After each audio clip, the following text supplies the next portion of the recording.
Morning. Welcome to the 2016 Evergreen Partnership Conference. My name is Kevin Perz, and I was honored to have served as chairman for the Evergreen Group for the past year. I might be the only person in this room that, as a second-generation owner of a distribution business, is not able to say that this business was started out of my dad's van or his garage. In 1968, my dad was working for a large company called Townsend Textron near Detroit. My dad's boss gave him an offer he couldn't refuse. He told my dad, "John, we have an opening for a sales rep for our line in the St. Louis area. You're a young man. You should consider moving to St. Louis to start your own rep agency. You'd have one great line to launch your business with, ours, and we'd have one great, hardworking salesperson that knows our line inside and out." My dad made that move. In 1971, my dad's brother moved to Kansas City and started working in my dad's rep agency. My dad was working the eastern side of the territory, and my uncle was working the western side. Business was picking up. In 1976, one of my dad's lines, a nut and bolt house, was looking to close their doors. The owner of the nut and bolt house told my dad the news. He added, "I know that I owe you past due commissions. I have inventory, shelving, and other warehouse equipment that I don't need or want. Plus, I have this golden ticket, a partially open annual purchase order from Sperry, New Holland. Let's net out the value of these assets and you will own a distribution business." That was the birth of Dynamic Fastener. My brother also moved to Kansas City to start working for my dad in both fledgling businesses.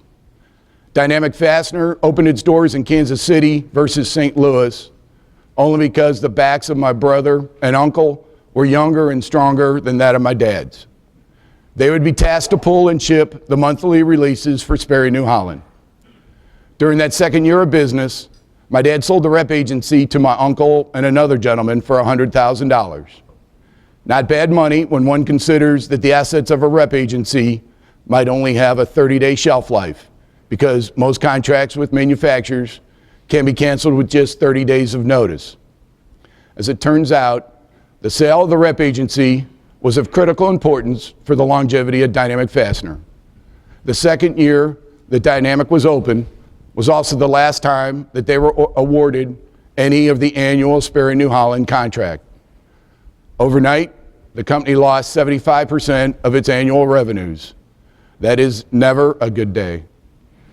Plus, there was no additional monthly revenue stream that could be counted on from the rep agency. Suddenly, my dad and my brother were all in to establish Dynamic Fastener as a legitimate, self-sustaining business entity. The $100,000 was the essential lifeblood to get the company over the hump of those tricky and frequently disastrous first 5 years for any new business. Dynamic Fastener now has annual sales of $38 million with 7 branches and just over 100 employees. Today, I want to talk about a very important skill that every distributor owner must have mastered: perseverance. The vast majority of we distributors are relatively small companies, yet we are not exempt from large problems. We drive to work each morning without any warning of what plight might unfold that day. We must be willing and able to put on whatever hats are required at any given moment: sales, purchasing, HR, shipping, IT, advertising, social media, AR collections, computer file maintenance, legal. Ugh, it's a long and scary list. I'm not meaning to throw a pity party for distribution owners. We have great assistance from a superb and willing team of awesome fellow co-workers that will help us address and defeat most all of these scary forces that we face on a daily basis. But the buck does stop here. It's the owner's job to pull the hardest triggers. If the buck stops here, then that person must always be cool, calm, and collected.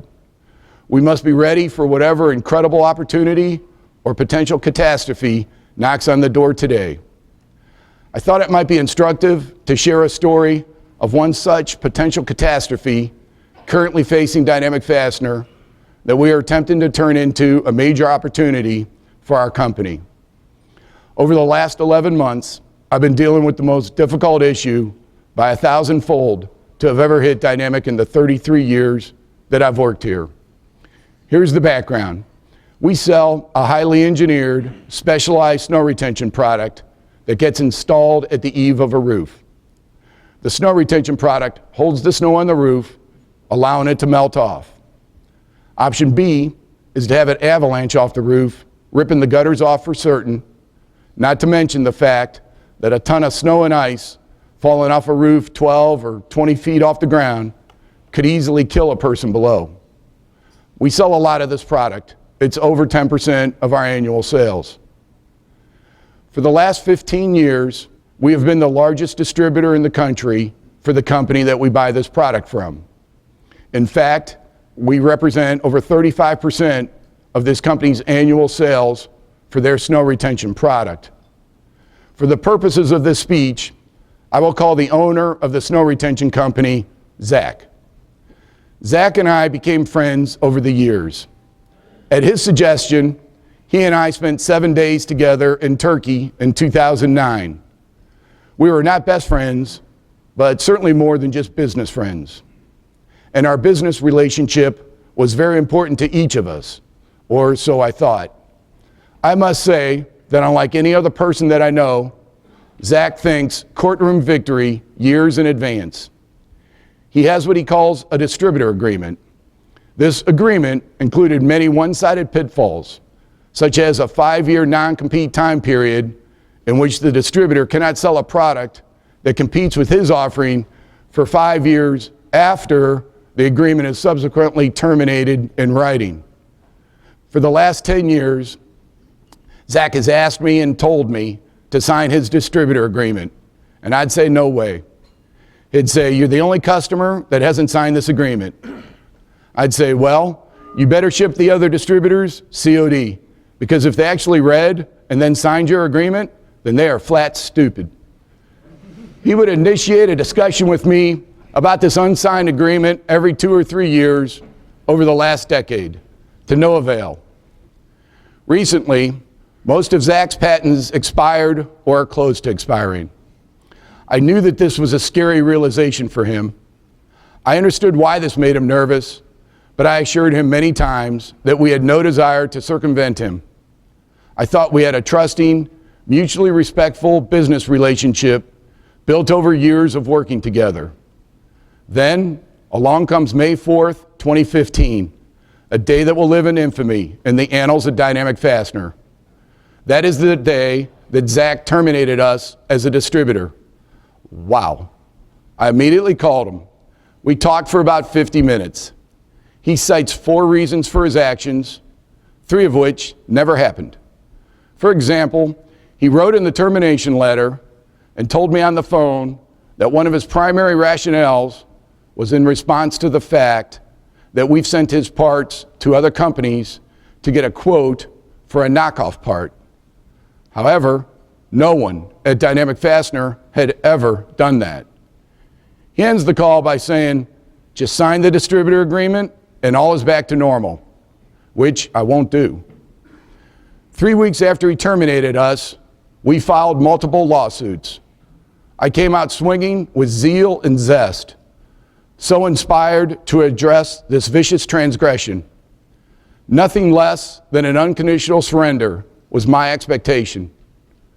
One of our action was the filing of a TRO to force him to ship about $380,000 of orders that were all electronically sent by us and acknowledged by him and scheduled to ship on June 1st. Some of this product was needed to cover back orders that we had. My lawyer warned me not to get my hopes up about winning the temporary restraining order. 10 days after we filed suit, we learned that we won the TRO. The $380,000 was promptly shipped. Life was good. It's important to understand that each snow retention job should be pre-engineered. If the contractor provides the pertinent variables to us, then we do this engineering work for the contractor, factoring in things like expected area snow loads, ridge to eave length of roof, roof pitch, clamp holding power, etc. Zach had recently unveiled an extra heavy-duty snow retention system.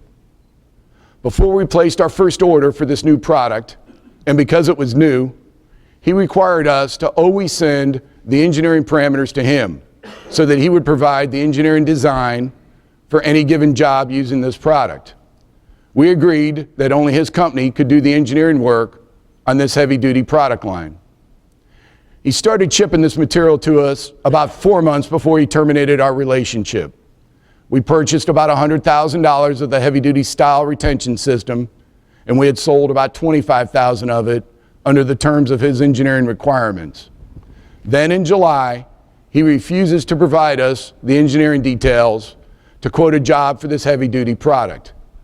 We say, okay, that's fine, but it's only fair that you take back the $75,000 of heavy-duty inventory that we still have in stock because it was your upfront contractual condition that only your company was permitted to provide the engineering layouts. Seems fair, right? Well, he refused. The good news is that my lawyer assures me that if we file another TRO, that the result will be near certain victory because Zach is categorically breaching his own established terms and conditions. The bad news is that a simple legal action like this will cost us $20,000 in incremental legal fees. Well, if we don't do anything, then we have $75,000 of dead inventory.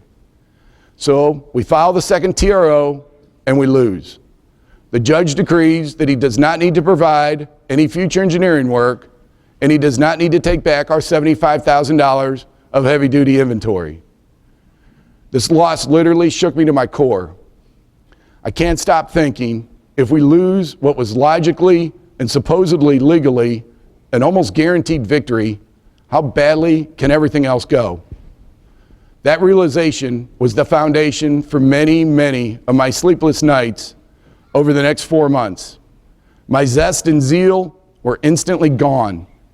I was involved in many briefings. I've testified at an all-day deposition and a hearing. Many more items were on the calendar. Honestly and sadly, these actions wear you out. You feel older and worn down. They add nothing to the top line and negatively impact the bottom line. When one allows themselves to be consumed by working on or thinking about this, then they can't effectively be working on or thinking about that. In December, we decided to drop the case because the legal cost of pursuing it did not seem worth our potential victories. This entire ordeal has given me a brief education about our legal system. I now know that under law, a plaintiff can file suit, voluntarily drop the case, and then refile any or all of the initial suit at a later time. A refiling can be done only once. Zach said that he will fight us on our dropping the suit unless we formally state that we will never refile any of this case. We countered that we'd agree to that restriction to never refile, except as a countersuit if he were to sue us in the future, because I cannot allow myself to be anyone's piñata. He refused. He then added that they will ask the judge to force us to pay their legal fees because Kevin Perz is a liar. They also threatened that they will request that the court force Dynamic to post a bond and be subjected to other sanctions unless we agree to their conditions. I completely disagreed with everything that they were saying, but I did know 3 things. First, I did not lie. Second, the mental anguish of reimbursing Zach's $150,000 to $200,000 in legal fees would have put me in an early grave.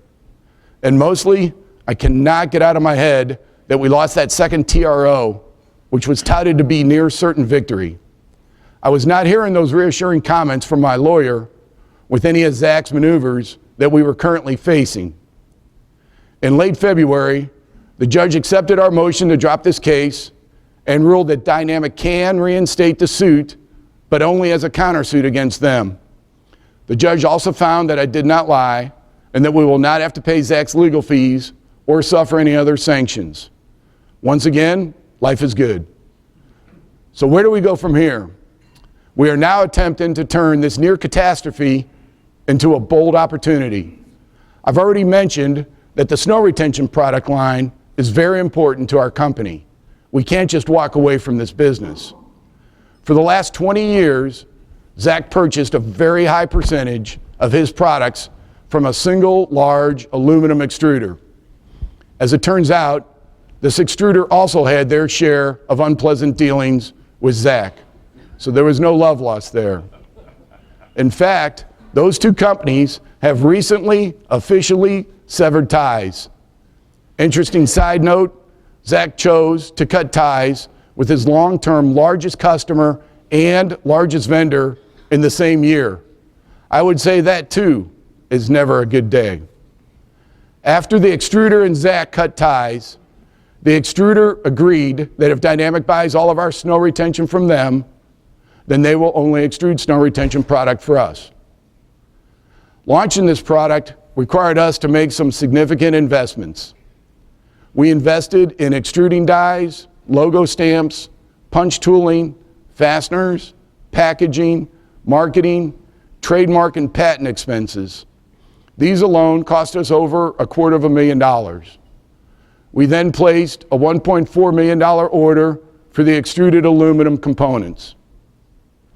Against the extruder's wishes, but in a sign of our good faith, and to quantify our excitement about our future long-term business relationship, Dynamic Fastener voluntarily prepaid $1 million to the extruder early last August.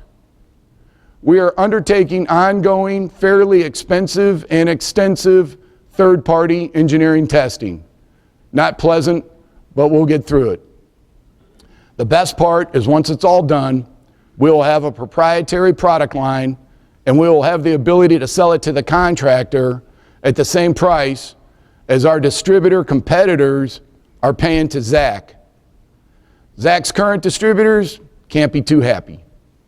However, to emulate our product launch would require any of these distributors to have the interest, fortitude, market penetration, and willingness to make a similar investment in this one product line that is quickly approaching $2 million.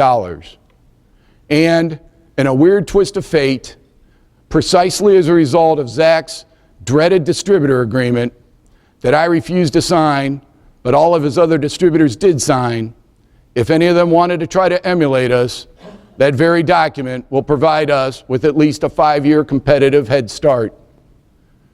We look forward to the future of this product line with nervous excitement. Truly, that which doesn't kill you will make you stronger. All of us distributors in this room have our own stories. We regularly face challenges that threaten our business.